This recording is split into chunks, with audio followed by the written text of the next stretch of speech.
బాగుండాలని అవ్వ ఎన్ని గుళ్ళు గోపురాలు తిరుగుంటుంది. కనీసం ఆవిడ కోసమైనా వెళ్ళక్కర్లా? నేను రానే. అమ్మమ్మ నేను రాను రాను రాను.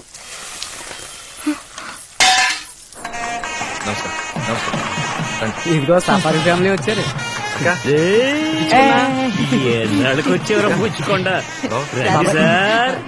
రండి గారు దామ్మా. నమస్కారం. రండి వచ్చిందా? బాగున్నాను పిన్ని. ఫోన్ వచ్చిండదు. రండి. అంతా మనం అనుకున్న ప్లాన్ ప్రకారం జరుగుతుంది. ఏంటి మినీ బస్ స్లో అయింది? ఏమైంది? తామర పువ్వుల చంద్రయ్య కంటూ ఊళ్ళో పేరు. మీ ఇంట్లో పెట్టే పొంగల్కి పులిహోరకి దాన్ని తాకట్టు పెట్టలేను. అర్థమైన వాళ్ళు వచ్చారు. నాగండి, నా మాట వినండి.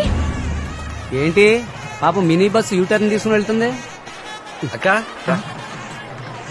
రామ్మా. రండి రండి. అక్క ఇందిరా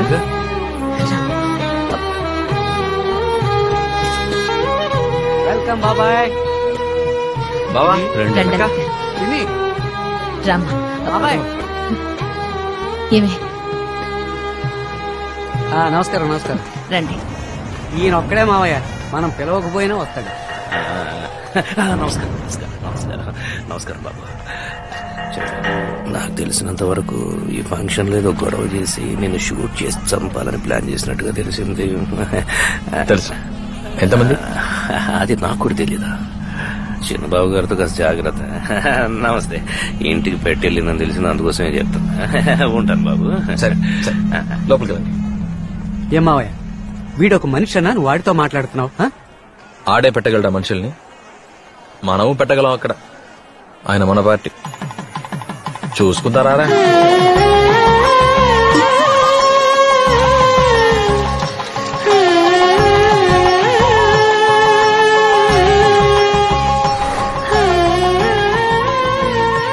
మహారాణిలా ఉండమ్మా, బాగుంటావమ్మా. అల్లుడు మీరేంటి? పెద్దవాళ్ళు కదా మీరు, మీ ఆశీర్వాదం కావాలి. మీరు బాగుండాలి. నువ్వు వెళ్ళక.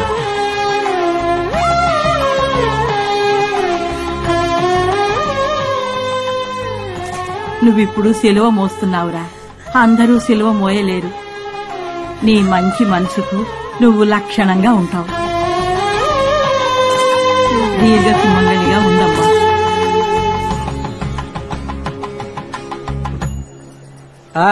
మిమ్మల్నే ఎంత దూరం శుభకార్యానికి వచ్చి ఎంగిలి పడకుండా వెళ్తారా? ఏదో పరా ఇంటి ఫంక్షన్కి వచ్చినట్టు మొహాలు తిప్పుకుంటూ వెళ్తారేంటి? తిట్టదలుచుకుంటే తిట్టండి వాడిని, అది వదిలేసి మనసులో పెట్టుకుని ఏడవకండి. నిప్పుని ఆర్పే తీరాలి. ఏదో ఇంట్లో పిల్లని చేసుకున్నాను కదా అని పెద్ద మనసుతో వచ్చాను. నోరు జారి వీధికి ఎక్కద్దా? నీదంతా ఉత్తుత్తి గౌరవం లేని బందా బాబాయ్. మనసులో నువ్వు ఒక్కడవే గొప్పోడు అన్న ఫీలింగ్. అవునరా, ఇంత జరిగాక కోపం కాకపోతే ప్రేమ ఉంటుందా? కోపం ఉంటే తిట్టేసి వెళ్ళండి, లోపలుండకూడదు. ఎవరు నేను కోపడ్డానా? ఒకే ఒక ప్రశ్న మాత్రం అడిగి వెళ్ళిపోమంటారా? నా బిడ్డ కంటే అమ్మాయి ఎందులో గొప్ప నచ్చగొడతారు అనవసరంగానే. మీకేమైనా బుద్ధుందా? అన్నిటికీ కారణం వాడే. వాడితో మాట్లాడతారేంటి? ఏమి తెలియని అమాయకుడు అంచున్నాడు చూడు. ఇక్కడ కూడా ఎక్కడన్నా వాళ్ళ మామగారిని దాచిపెట్టుంటాడు. మీరు నోరు మూసుకొని రండి. అక్క అక్క అని ఎంత నటించాడు. రామా వదలవే. అమ్మా అక్క ఇలా చూడరా, రేపే నా కూతురికి నేను పెళ్లి చేస్తాను. నేనే మేనమావని బుట్లో తీసుకొస్తాను, సారె పెడతాను అని వచ్చావో నేను అసలే మంచిదాన్ని కాదు చెప్తున్నాను. తమ్ముడు తమ్ముడు అని నెత్తిని పెట్టుకున్నాం కదరా. మేమింత ప్రేమించినందుకు మా అందరికీ బాగా బుద్ధి చెప్పాం. ఎక్కడైతే చెవులు కుట్టడం సీమంతం లాంటివి జరుగుతాయో అక్కడ 5 అక్కా చెల్లెళ్ళం కలిసి పంచుకున్న సంతోషాలన్నీ నాశనం అయిపోయాయి. ఇప్పుడు ఎవరికి వాళ్ళు మొహాలు తిప్పుకొని వెళ్లిపోతున్నారు. ఎవరో ఒకరి కోసం ఇందరి సంతోషాలు చెడగొట్టావు కదరా. ఆ అమ్మాయిలో అంత గొప్పతనమే ఉందిరా. ఇప్పుడు కూడా ఆ అమ్మాయితో అక్క కూతుర్లనే చేసుకుంటానని చెప్పలేకపోతున్నావు కదా. ఆ మాటలన్నీ ఎందుకే ఇప్పుడు? మరెందుకు ఆ అమ్మాయి ఇంతవరకు పెళ్లి చేసుకోకుండా ఉంది? అమ్మా నీ కొడుకు గురించి మాకు తెలీదా?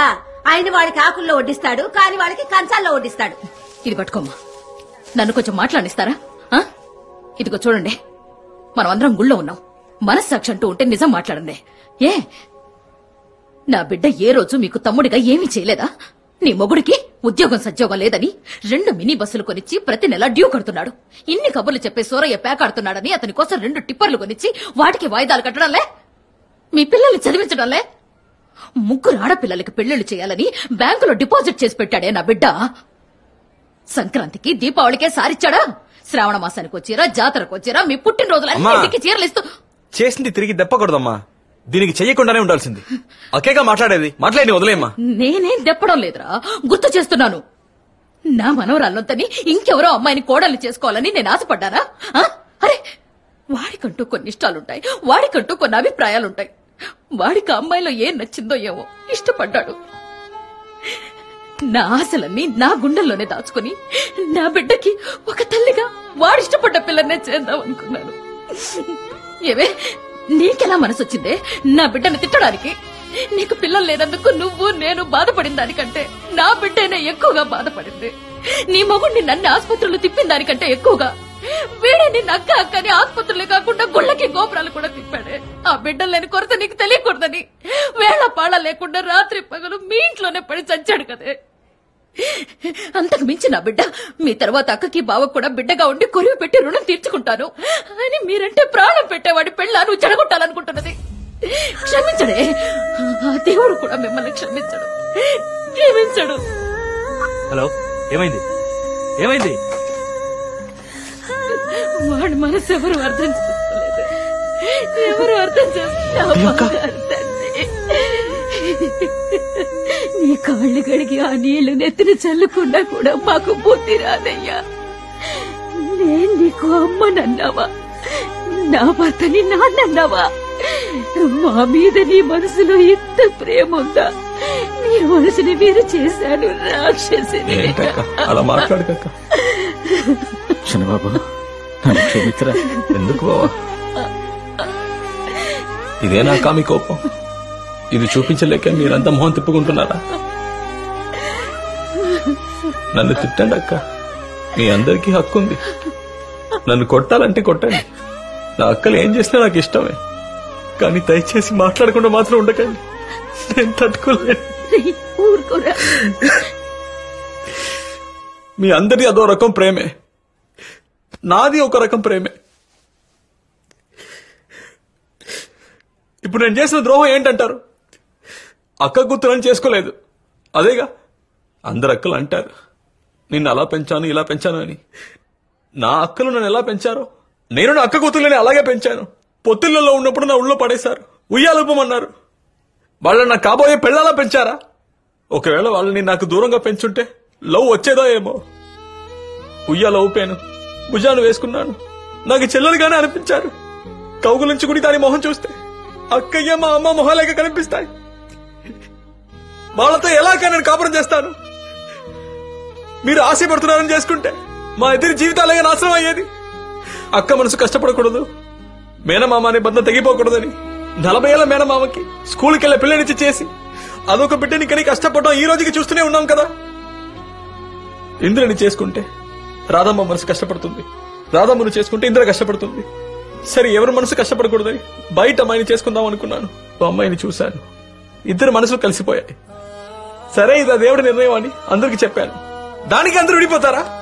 ఇప్పుడు చెప్పండి, ఇంద్రుని చేసుకోమంటారా? చేసుకుంటాను. లేదా రాధమ్మను చేసుకోనా? ఆ ఇద్దరిని చేసుకోమన్నా చేసుకుంటాను. మన ఇంట్లో రెండో పెళ్ళేం కొత్త కాదుగా. మీరందరూ ఏం చెప్తారు దానికి నేను కట్టుబడతాను. మన బంధాలు తెగిపోకూడదు, ఎవరి మనసు కష్టపడకూడదు. అక్క కూతుళ్ళని చేసుకున్న వాళ్ళలో ఎంతమంది సుఖంగా ఉన్నారు? నువ్వు అదేం పట్టించుకోకు బాబు. నాకు మావయ్య వద్దు. నాకు నువ్వు మాట్లాడడం, నవ్వడం, నాతో క్లోజ్ గా ఉండడం విడివిడిగా ఇష్టం లేదు. నాకు మా మావయ్య అంటే ఇష్టం. చివరిదాకా నువ్వు నాకు మేనమామగానే ఉండు. మరీ మంచిది. ఇందిరా తండ్రి లేని పిల్ల. అందరం కలిసి ఆ అమ్మాయిని ఇచ్చి పెళ్లి చేద్దాం. నన్ను చేసుకోవడం ఇష్టమేనా మామయ్య? చేసుకుంటానమ్మా. నువ్వు సంతోషంగా ఉంటావా మామయ్య? ట్రై చేస్తానమ్మా, నీకు ఏ లోటు రానివ్వను. చిట్టి మామయ్య, నీకు ఏడవడం కూడా తెలుసా? నువ్వేడవడం నేను చూడనే లేదు. అన్నింటికి నవ్వుతూనే ఉంటావు కదా మామయ్య. మమ్మల్ని అందరినీ నువ్వు నవ్వించడమే చూసాం. అందరం కలిసి నవ్వించాం కదా మామయ్య.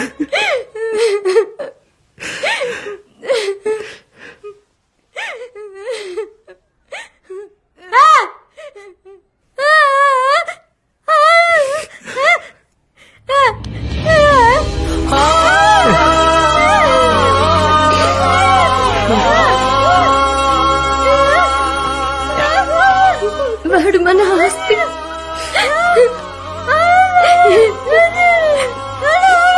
వాడు ఆశపడ్డ అమ్మాయితోనే వాడి పెళ్లి చేస్తాను. దీనికి ఎవరైనా అడ్డొచ్చారంటే నేనే వాళ్ళని ముక్కలు ముక్కలుగా నరికి పారేస్తాను.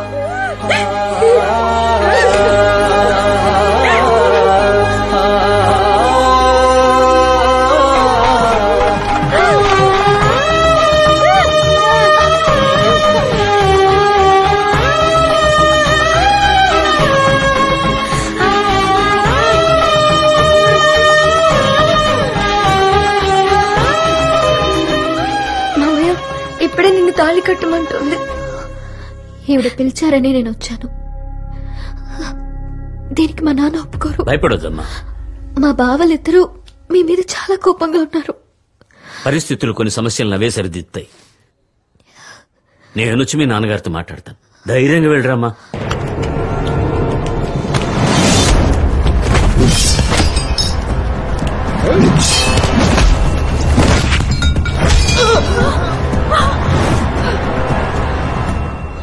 నిన్ను నా కుటుంబంలో ఒకటిగా అనుకున్నాను రా.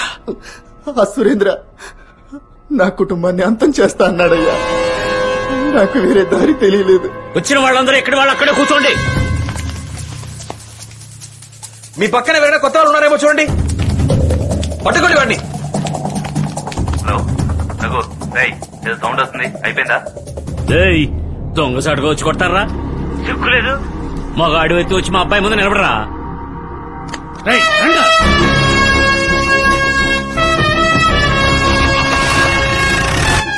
చిన్నబాబు, ఈ అమ్మాయిని ఇంటికి తీసుకెళ్ళి